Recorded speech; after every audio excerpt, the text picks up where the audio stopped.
powering a greener tomorrow.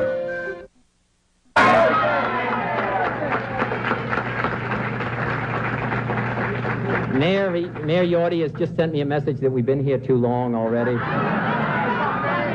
So, my thanks to all of you, and now it's on to Chicago, and let's win there. Thank you. A heated U.S. presidential campaign, this one 40 years ago. The candidate, Senator Robert F. Kennedy, brother of the assassinated President John F. Kennedy. Now, Bobby Kennedy had just won the California Democratic primary in early June 1968. Despite his impressive victory, Kennedy was still far from securing his party's nomination. As RFK told a reporter that night, we'll just have to struggle for it. But only moments after these pictures were captured in a Los Angeles hotel ballroom, Kennedy and 5 bystanders were shot as the senator passed through a narrow kitchen pantry just off the ballroom. The young presidential candidate died the next day. A 24-year-old Jordanian, Sirhan Sirhan, was arrested for the crime, having been captured in the pantry immediately after firing an Ivor Johnson cadet revolver. Today, Sirhan is serving a life sentence for the assassination, but now 2 forensic experts say there's new evidence that casts serious doubt on whether Sirhan was guilty of the Kennedy murder. So what has led you to conclude that there was someone other than Sirhan who was shooting at Robert Kennedy? Yes, we've concluded that Sirhan not only did not shoot Senator Kennedy, but could not have shot Senator Kennedy. And the reason for that is Sirhan was never in a position where he could shoot Senator Kennedy from behind. And Senator Kennedy was shot 4 times from behind. 3 of the bullets entered his body, and 1 went through his suit coat at the right upper seam. In addition to that, 5 other victims were shot, and no single bullet hit more than 1 person. Therefore, there were 9 bullets into people that had to be accounted for. And that was the minimum amount of bullets. Sirhan's gun only held 8 bullets. As a result, there was a question from the very beginning, how was that possible to get 9 shots out of an 8-shot revolver? And of course, that was never answered by the investigating officers. Philip van Praag, you've reanalyzed a poor quality audio recording of the killing of Robert Kennedy. What did you find? Well, there were 13 shot sounds that I found on that recording, up to the point where the screams just totally overrode all of the other audio, and it would have been impossible to recover any shot sounds beyond that point.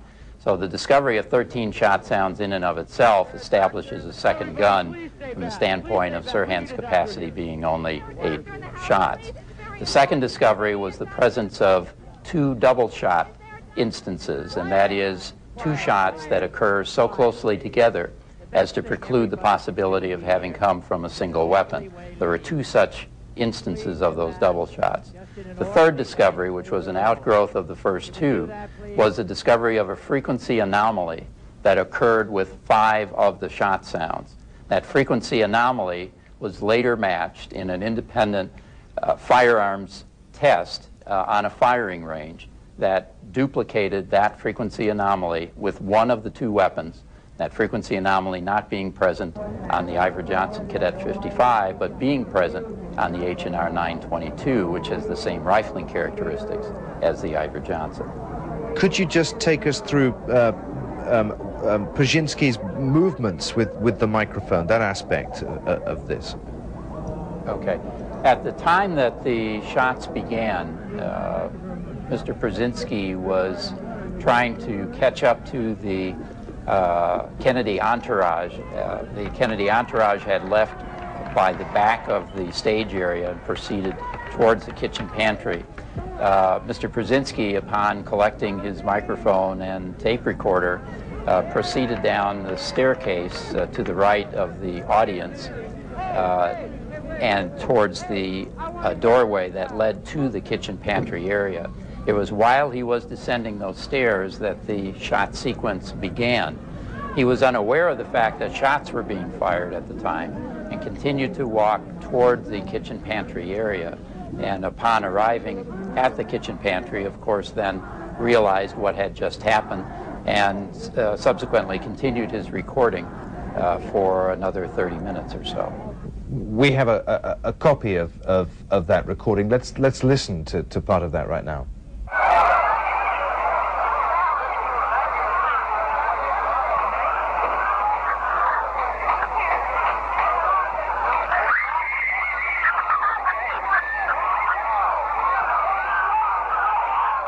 It's very difficult to make out anything at all on that tape in the way of gunshots or anything coherent. The recording itself is of poor quality.